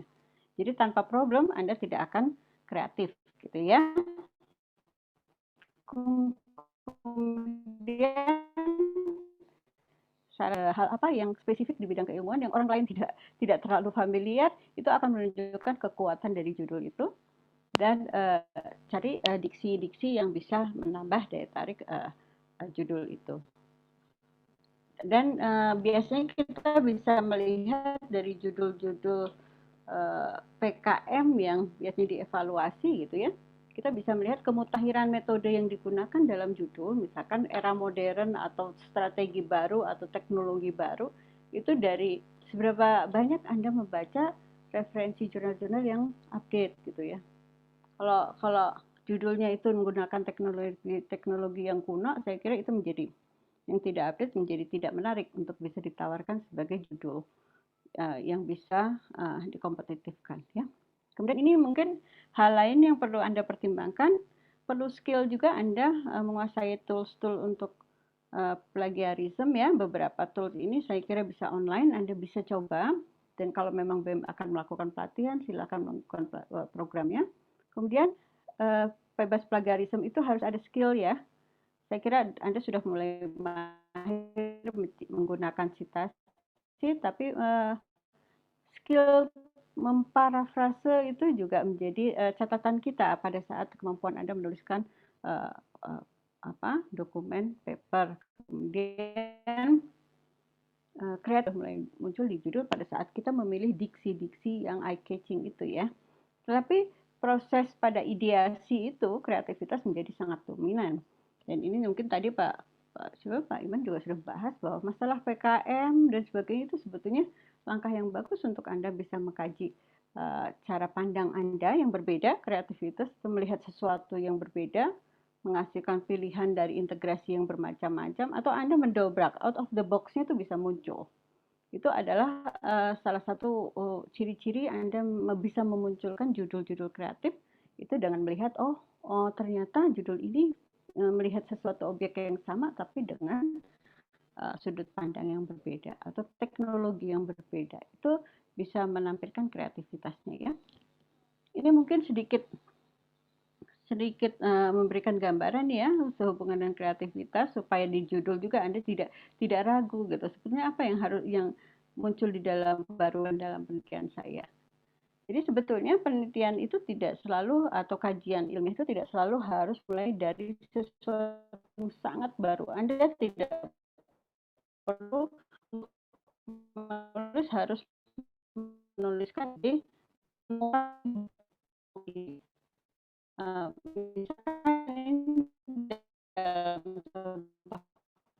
kopi, kita Anda melihat bisa menjadi kalau Anda di warung minum kopi dengan gelas atau kopi tubruk dalam gelas seperti ini mungkin harganya di bawah 10.000. Tapi kalau gelas ini kopi ini sudah dipindahkan di cangkir, harga ini bisa naik mungkin di atas 10.000, 12.000.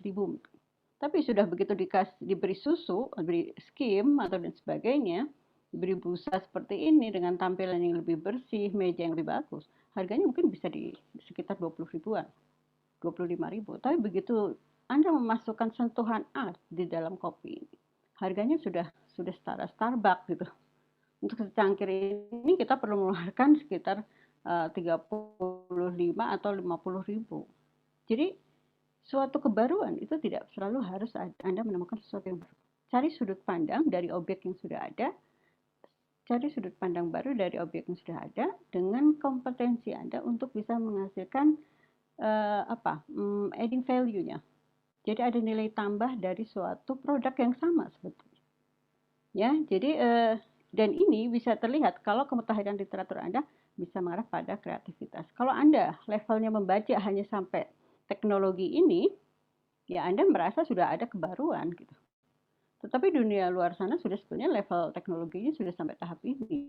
Gitu.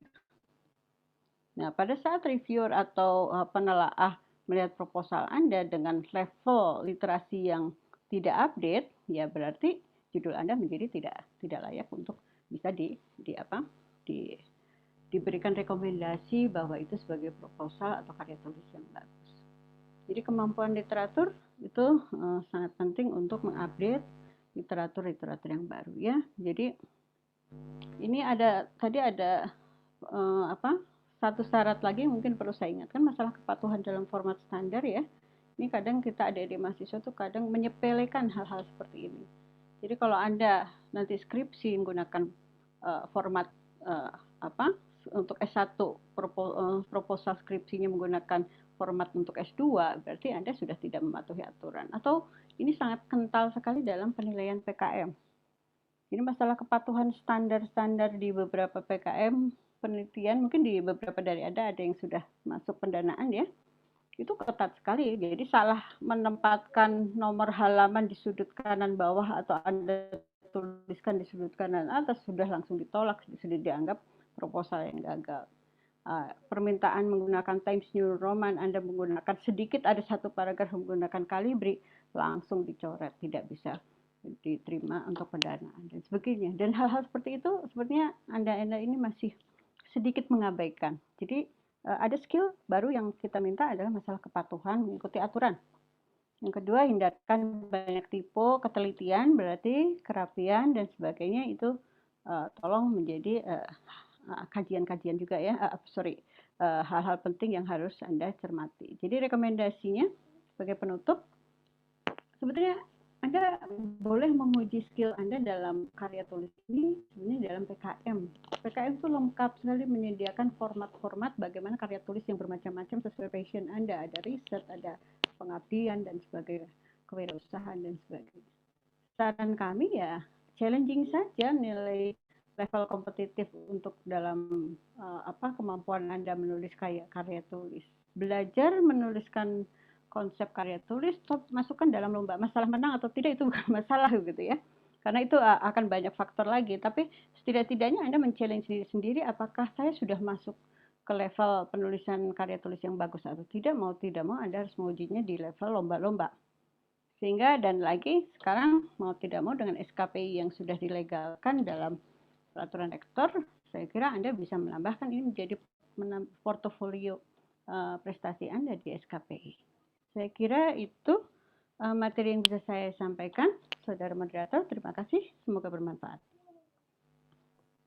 Baik, terima kasih banyak kepada Ibu Asri atas pemateriannya mengenai tips and trick dalam menulis judul. Sangat menarik ya teman-teman. Jadi lebih tergambar gitu ke depannya pada saat menulis judul ini harus seperti apa agar lebih eye-catching juga.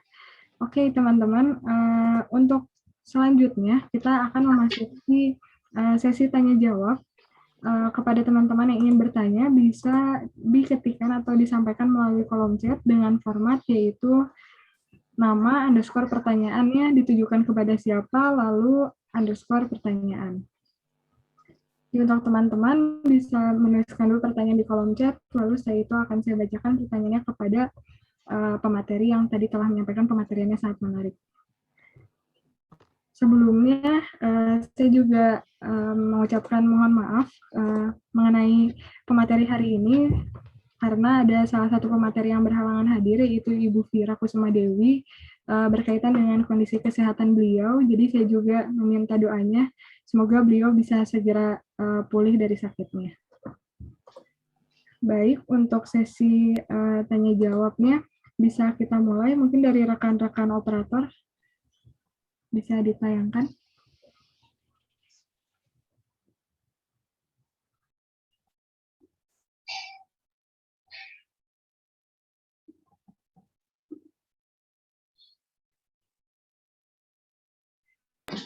Baik, berikut ini merupakan pertanyaan yang pertama dari Reni yang ditujukan kepada Ibu Asri. Pertanyaannya adalah, sebagai mahasiswa tingkat awal, bagaimana langkah-langkah konkret yang pertama harus dilakukan dalam mengikuti lomba KTI? Terima kasih. Kepada Ibu Asri, saya persilakan untuk menjawab. Baik, ini untuk mahasiswa tingkat awal ya.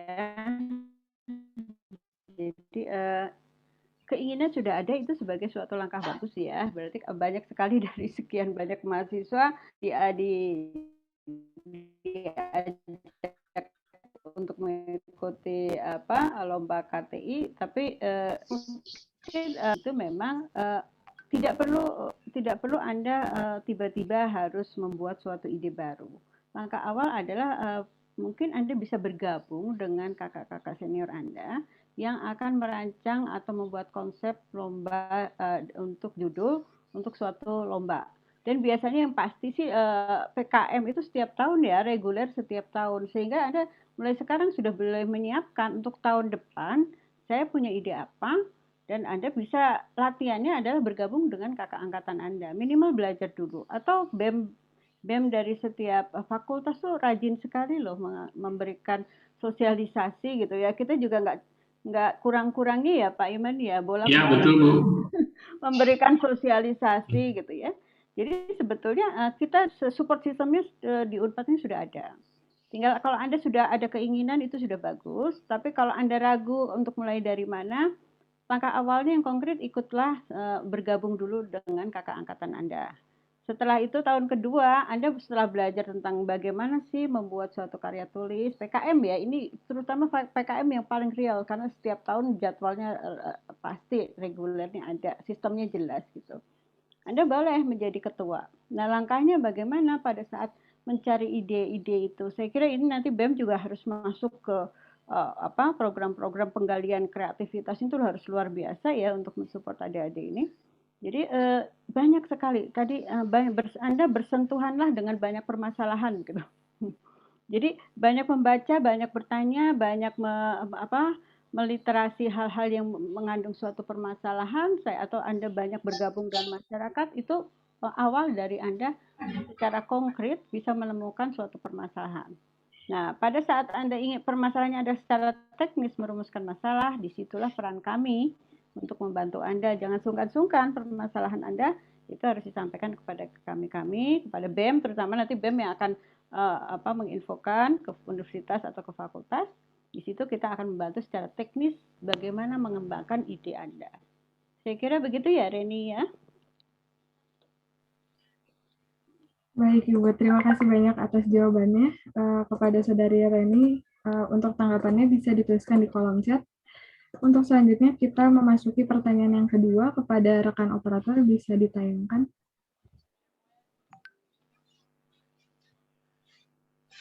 Baik, pertanyaan yang kedua ini ditujukan kepada Bapak Iman Hernaman dari Saudari Sekar. Pertanyaannya adalah, dalam membuat sebuah karya tulis ilmiah, saya sering bingung mencari referensi yang baik dan benar itu yang seperti apa dan di mana. Untuk pertanyaannya, referensi yang baik untuk penulisan karya tulis ilmiah itu seperti apa? Selain itu, di mana bisa menemukan karya tulis ilmiah yang bagus untuk dijadikan referensi? Silakan kepada Bapak Iman. Ya, terima kasih. Sebenarnya tadi sudah dijelaskan oleh Bu Asri ya, terkait sumber referensi dan sebagainya. Yang pertama sebenarnya dengan HP itu gampang sekali ya, tinggal dibuka internet, itu sebenarnya sumber yang paling cepat untuk mencari referensi. Tapi referensi yang mana gitu ya.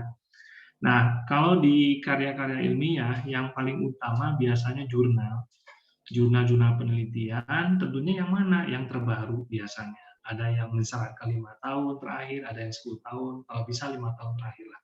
Ya seperti itu. Kalau memang kesulitan, nah itu kan, nah ini yang tadi disampaikan oleh Bu Asri, jangan segan-segan untuk bertanya. Nah ketika Anda punya ide dan sebagainya, Anda harus merapat dengan kira-kira yang bisa menjadi teman untuk diskusi. Katakanlah dosen seperti itu. Nanti kalau misalkan kita sudah menemui, kemudian kita diskusikan dan sebagainya ya seperti itu bisa menyelesaikan permasalahan-permasalahan yang mungkin Anda terkait dengan referensi itu. Tentunya kalau bidang peternakan ya tentunya jurnal peternakan ya yang terkini yang akan sebagai sebuah referensi. Itu yang paling utama ya. Itu adalah jurnal. Kalau peternakan ya jelas itu jurnal peternakan. Tentunya yang terbarukan itu 5 tahun atau 10 tahun terakhir. Biasanya bersyaratnya biasanya 5 tahun terakhir. Setelah itu mungkin buku itu sebenarnya adalah kumpulan dari hasil penelitian sebelumnya. Kalau buku itu diterbitkan tahun 2000, itu berarti hasil penelitian sebelum 2000. Jadi kadang-kadang dianggap buku itu kurang baik ya sebagai sumber referensi. Yang paling utama tetap adalah jurnal penelitian. Di mana jurnal itu bisa dilihat dengan mudah di internet.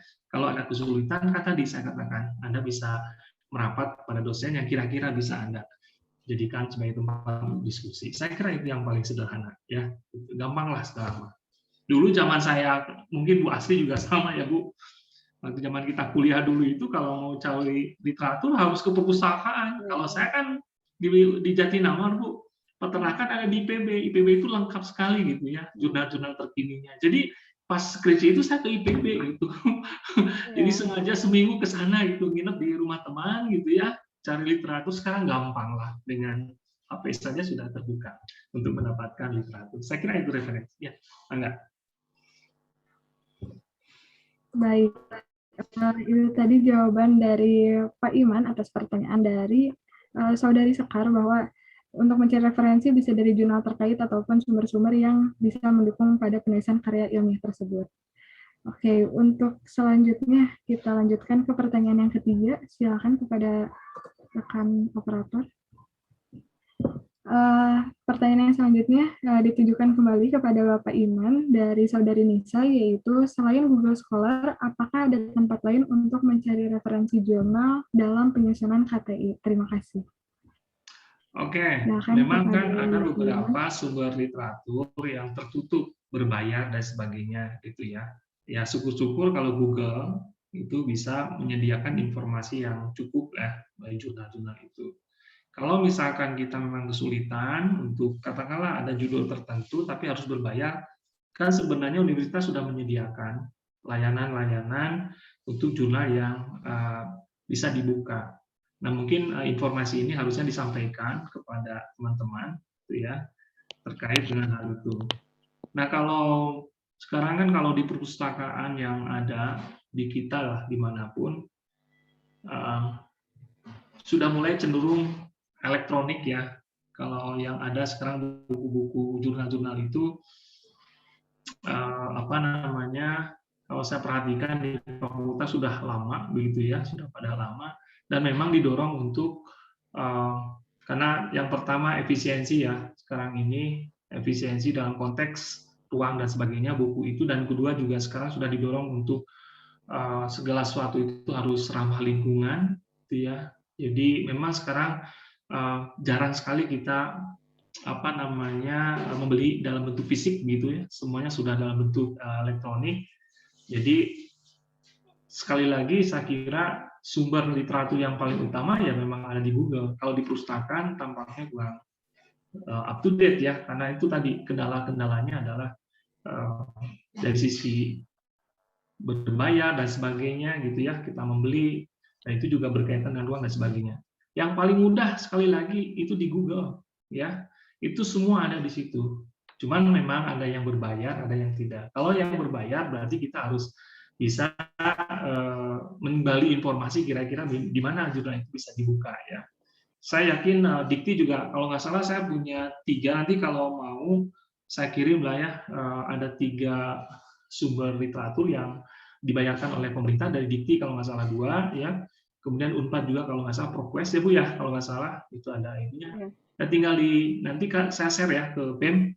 Mungkin belum ada sosialisasi terkait dengan hal itu ya. Tapi kalau misalkan dibutuhkan, saya punya ininya, alamatnya dan kode untuk masuknya, nanti saya share ke BEM. Kalau memang Anda menginginkan sumber referensi yang terbaru. Saya kira itu ya. Tetap bahwa yang paling utama ada di internet.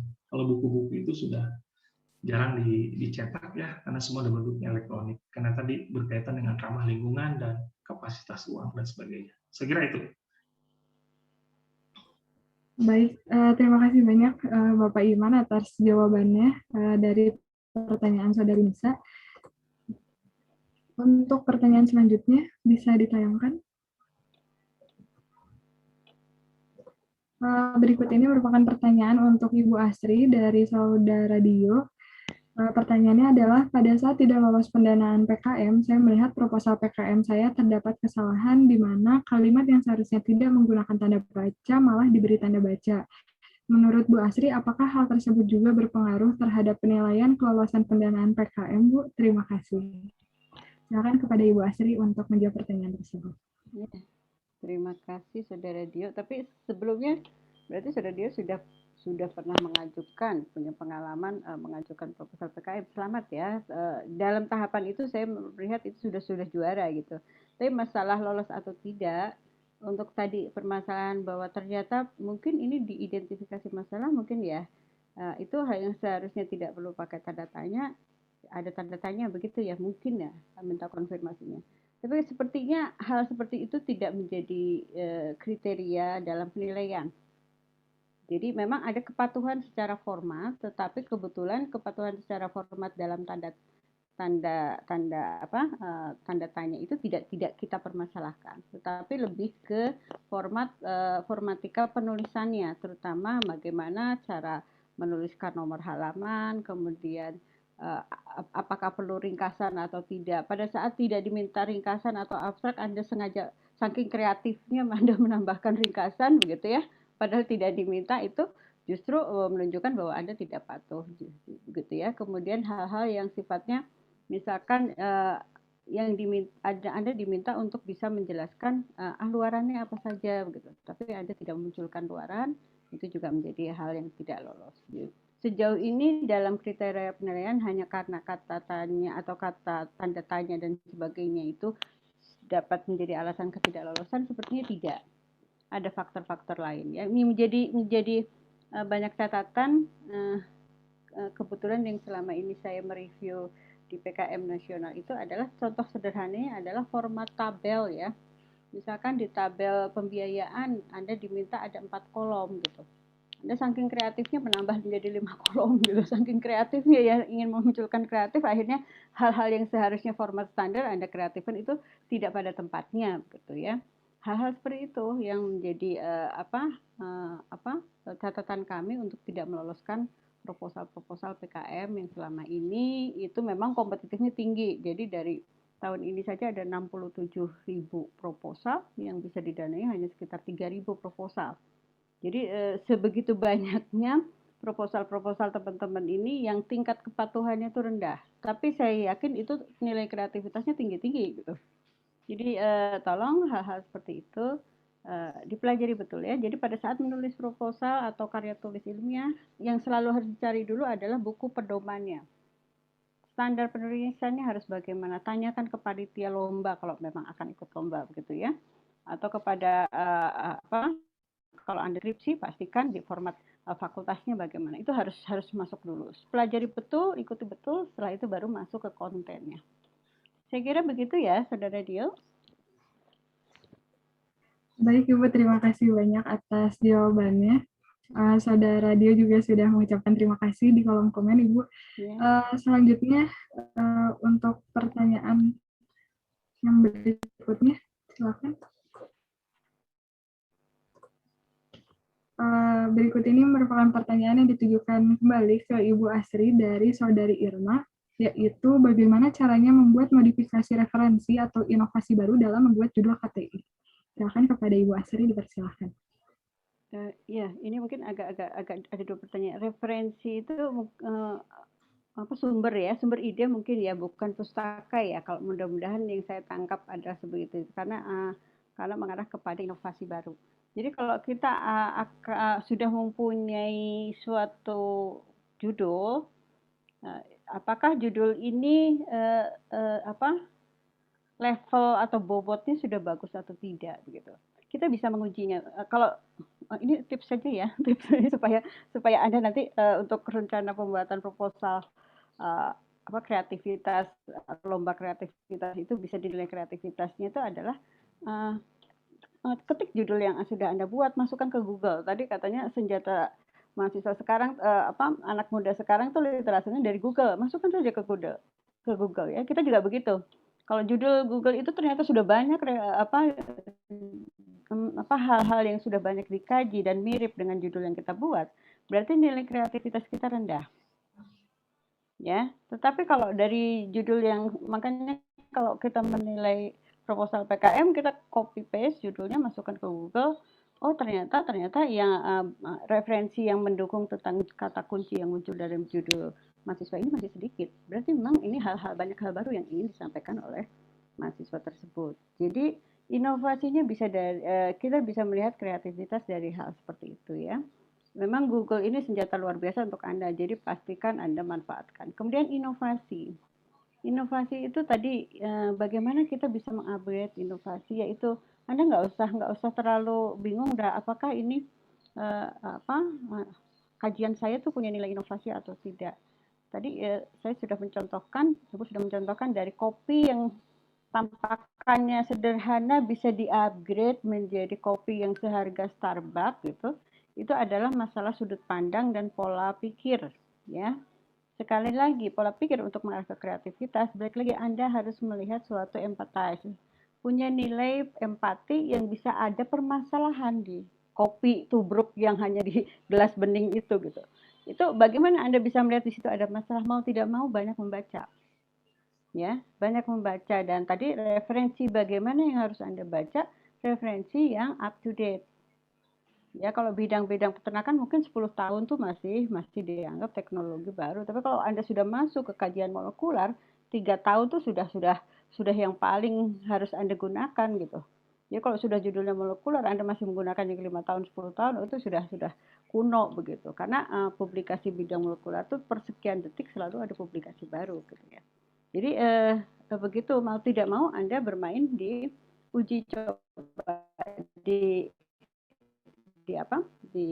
Google, kemudian tahun itu yang Anda gunakan. Kalau di atas sekarang 2021 Anda masih menggunakan 2005, itu sudah banyak hal yang sudah kuno, sudah out of date ya.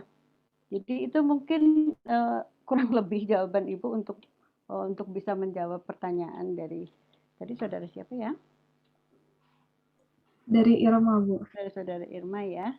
Mudah-mudahan bisa terjawab. Baik, terima kasih banyak Ibu Asri atas jawabannya. Itu juga sekalian memberi ide-ide juga pada saat kita menulis khususnya tugas-tugas kuliah nih. Jadi menggambarkan juga bahwa kita jangan sampai kena plagiarisme ya teman-teman. Kita cari lagi inovasi yang kedepannya bisa lebih baik lagi dalam melakukan sesi penulisan ataupun membuat karya tulis ilmiah ini. Pertanyaan dari Irma tadi merupakan pertanyaan terakhir dari sesi diskusi hari ini, namun teman-teman jangan kecil hati karena bila ada yang masih ingin ditanyakan bisa ditanyakan di akhir ataupun di grup yang telah ada. Untuk sesi selanjutnya kita akan masuk ke sesi closing statement yang akan disampaikan oleh Bapak Iman Hernawan terlebih dahulu. Kepada Bapak Iman saya persilahkan. Oh ya, kalau saya jadikanlah kegiatan penulisan karya ilmiah menjadi bagian dalam rangka meningkatkan kemampuan diri kita, terutama soft skill, sehingga ini mudah-mudahan akan memberikan penghidupan di masa yang akan datang. Saya kira itu. Terima kasih. Baik, terima kasih banyak Bapak Iman. Untuk selanjutnya, closing statement dari Ibu Asri, saya persilakan. Ya, closing statement dari saya mungkin lebih ke arah untuk menghasilkan suatu karya tulis ilmiah yang berbobot, memerlukan suatu strategi kreativitas, mulai dari awal empati dan sampai tahap ideasi, sampai tahap realisasi ya. Tetapi yakinlah bahwa tahapan itu tuh atau kreativitas atau kemampuan Anda menulis itu bukan hanya sekedar bakat alami, tetapi lebih bersifat skill. Dan skill itu sifatnya adalah perlu diasah terus-menerus, perlu usaha dan upaya dan latihan terus-menerus. Sehingga siapa yang nanti bisa memunculkan skill penulisan karya tulisnya karena memang melalui proses yang panjang. Jadi biasanya proses itu tidak pernah membohongi nanti hasilnya ya. Jadi silakan Anda selalu mengasah skill Anda, men-challenge skill Anda dalam lomba-lomba level karya tulis ilmiah di level nasional atau internasional. Mudah-mudahan ini menjadi langkah baik untuk bisa meningkatkan skill Anda di dunia tulis-menulis karya tulis. Saya kira begitu saja. Baik, terima kasih banyak Ibu Asri atas closing statement-nya yang sangat menarik. Untuk selanjutnya, izinkan saya membacakan kesimpulan dari webinar hari ini, di mana awal dari membuat KTI yaitu kita bisa mencari permasalahan yang berdasar dari sisi empathize yang kemudian kita upgrade untuk kita define permasalahan yang ada tersebut sehingga dapat dijadikan suatu landasan dalam membuat karya tulis ilmiah. Tadi juga ada kata-kata yang menarik dari penyampaian Bu Asri, yaitu penemuan ide tidak selalu mulai dari produk baru, namun kreativitas dapat memunculkan nilai tambah suatu produk atau temuan. Bagai kopi yang mungkin awalnya terkesan biasa, namun bila kita kreatif bisa mengembangkannya menjadi hal yang sangat menarik, bahkan bisa memiliki nilai lebih. Kembangkan kreativitas, perluas networking, sehingga kemampuan dalam menghasilkan karya tulis ilmiah bisa semakin meningkat setiap harinya. Mungkin itu tadi kesimpulan yang bisa saya sampaikan. Terima kasih banyak atas penyampaian materi dari Bapak Iman maupun dari Ibu Asri yang sangat menarik dan juga menginspirasi. Dari saya mohon maaf apabila ada salah kata yang tersampaikan. Terima kasih juga kepada panitia dan juga operator hari ini. Mohon maaf bila ada kesalahan. Wassalamualaikum warahmatullahi wabarakatuh. Untuk selanjutnya saya kembalikan ke rekan MC. Waalaikumsalam warahmatullahi wabarakatuh. Baik, terima kasih kepada Cik Latifah yang telah memimpin jalannya acara ini. Keren banget ya pematerian yang diberikan oleh Pak Iman dan Bu Asri mengenai pelatihan karya tulis ilmiah yang sangat bermanfaat ini. Nah, sebelum ditutup nih, yuk kita dokumentasikan dulu. Yuk buat teman-teman yang belum on cam, mari on cam. Ya, untuk panitia lain mungkin boleh dibantu untuk sesi fotonya.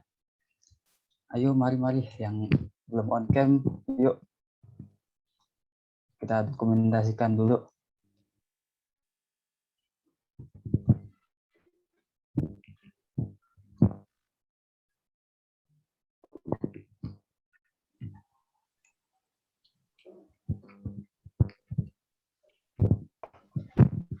Baik, bagi yang belum on cam boleh langsung on cam aja ya Kang Ce. Untuk panitia lain boleh dibantu untuk sesi fotonya.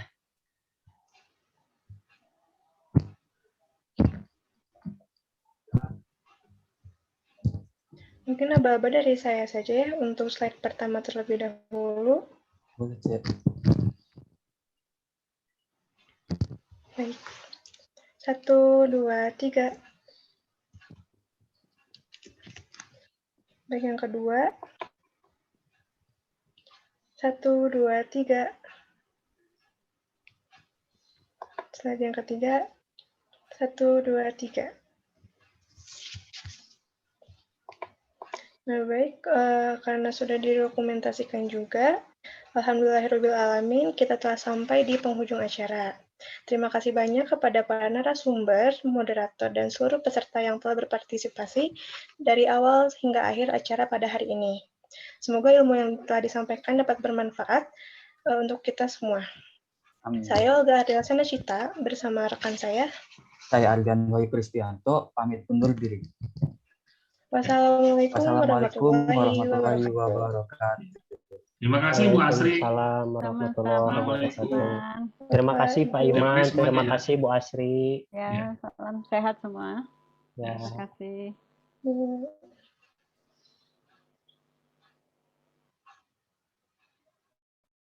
Makasih ya teman-teman BEM, semangat terus. Makasih moderator tercinta, Teh Lala. Keterungun, Lala. Lala. juga Kang Lep.